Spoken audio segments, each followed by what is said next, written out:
బ్రహ్మాండంగా చేస్తూ ఉన్నారు.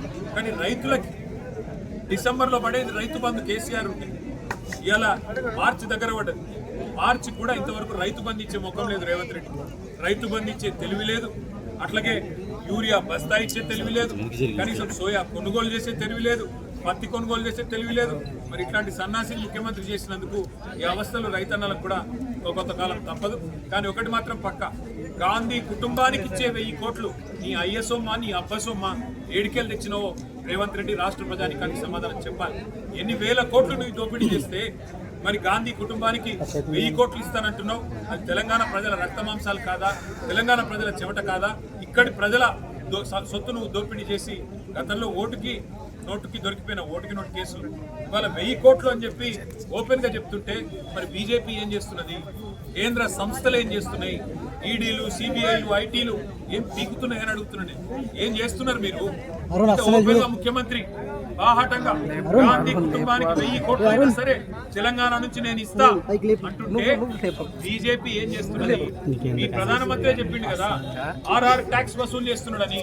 ఎందుకు చర్య తీసుకుంటలేరు? ఎందుకు రేవంత్ రెడ్డిని, ఎందుకు కాంగ్రెస్ ప్రభుత్వ అవినీతిని బీజేపీ యొక్క రక్షణ కవచంలాగా కాపాడుతున్నదో సమాధానం చెప్పాలని చెప్పి కూడా మేము డిమాండ్ చేస్తా ఉన్నాం. Thank you.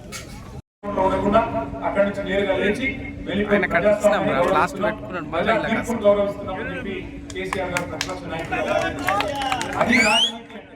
అది రాజనీతిజ్ఞత, అది ధర్మాన్ని పాటించడం, ప్రజాస్వామ్యంలో ప్రజల తీర్పును గౌరవించడం.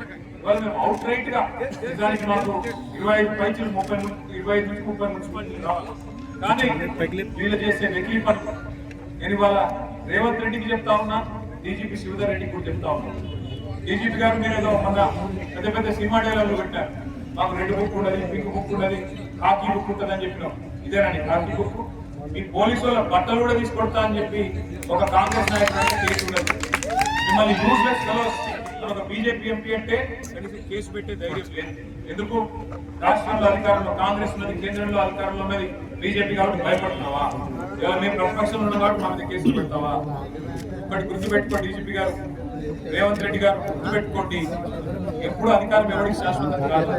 టైం వస్తుంది, 2 నెలల్లో మళ్ళీ కేసీఆర్ గారు ముఖ్యమంత్రి అవుతారు, మళ్ళీ రాష్ట్రంలో గులాబీ జెండా ఎగురుతుంది. ఈ అరాచకాలకి ఖచ్చితంగా చరమగీతం పాడే సత్తా ఆ రోజు మాకుంటది. అప్పుడు మీరు ఏ కలుగులో దాక్కున్నాం. ఇట్లా అరాచకాలు చేసిన అధికారులు కానీ, అరాచకాలు చేసిన మంత్రులు కానీ, ఇవాళ ప్రజాప్రతినిధులుగా ఉన్నవాళ్ళు కానీ ఎవరైనా సరే ప్రజాస్వామ్యాన్ని, చట్టాలను, న్యాయాన్ని, రాజ్యాంగాన్ని తుంగలో దొక్కుతా ఉన్నారో వారందరినీ కూడా వదిలిపెట్టకుండా మళ్ళీ న్యాయస్థానాల ముందు ప్రవేశపెట్టే బాధ్యత మాది. గౌరవించండి, ప్రజల తీర్పును గౌరవించండి. కేతన్పల్లి మున్సిపాలిటీలో వెంటనే ఎన్నికలు పెట్టాలని మేము డిమాండ్ చేస్తా ఉన్నాం. ఎలక్షన్ కమిషన్ కూడా మేము డిమాండ్ చేస్తున్నాం. కేతన్పల్లిలో, అట్లాగే మరి ఇబ్రహీంపట్నంలో, ఖానాపూర్లో ఎక్కడెక్కడైతే ఎన్నికలు పెండింగ్ లో పెట్టారో వెంటనే ఎన్నికలు పెట్టండి, నిజాయితీగా పెట్టండి. అవసరమైతే ప్రత్యేకంగా సీనియర్ అధికారులను పర్యవేక్షకులుగా పెట్టండి, సీసీ కెమెరాలు పెట్టండి, శాంతి భద్రతలు పరిరక్షించే విధంగా చర్యలు తీసుకోండి, నిజాయితీగా ఎన్నిక జరిగే విధంగా చూసుకోండి. కానీ ఇదే రకమైన అరాచకం కొనసాగిస్తాం, రేవంత్ రెడ్డి ఆడిచ్చినట్టు ఆడతామంటే అంతగానో ఇంట్రెస్ట్ ఉంటే పోయి కాంగ్రెస్ కండువాలు కప్పుకోండి. అంతేగాని అధికారుల ముసుగులో అధికార పార్టీకి వంతాసు పలికితే ఊరుకోము, వదిలిపెట్టము.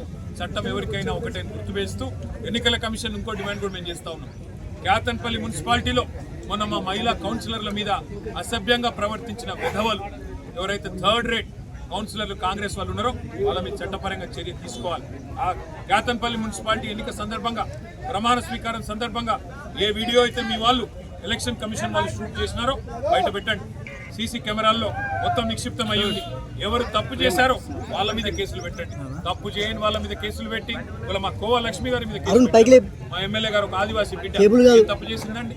పార్టీ చెప్తే నిజాయితీగా పోయి ఎన్నికల అబ్జర్వర్ గా అక్కడ మాకున్న మెజారిటీని వక్ర మార్గంలో కాంగ్రెస్ తీసుకొని పోయే ప్రయత్నం చేస్తుంటే కాపాడే ప్రయత్నం చేయడం తప్ప ఇవాళ ప్రజాస్వామ్యాన్ని గౌరవించకుండా అగౌరవ పరిస్థితులను కాంగ్రెస్ కేసులు పెట్టాల్సింది అసభ్యంగా ప్రవర్తించిన కాంగ్రెస్ కౌన్సిలర్ల మీద, బాల్క సుమన్ మీద, అదేవిధంగా మా కోవాలక్ష్మి గారి మీద కాదు. తప్పకుండా అన్ని ప్రజలు చూస్తూ ఉన్నారు. వారికి తప్పకుండా ఈ అధికార పార్టీకి బుద్ధి చెప్పే రోజు వస్తుంది.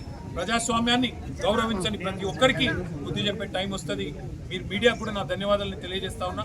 అక్కడ జరిగిన అక్రమాలు, అక్కడ జరిగిన దుర్మార్గాలు వాటిని ఎలిగెత్తి బయటికి తీసుకొచ్చిన మీడియాకి, సోషల్ మీడియాలో కూడా మరి బలంగా మరి మా పార్టీ తరఫున పనిచేస్తున్న సోషల్ మీడియా వారియర్లకి అందరికీ కూడా ప్రత్యేకంగా ధన్యవాదాలు.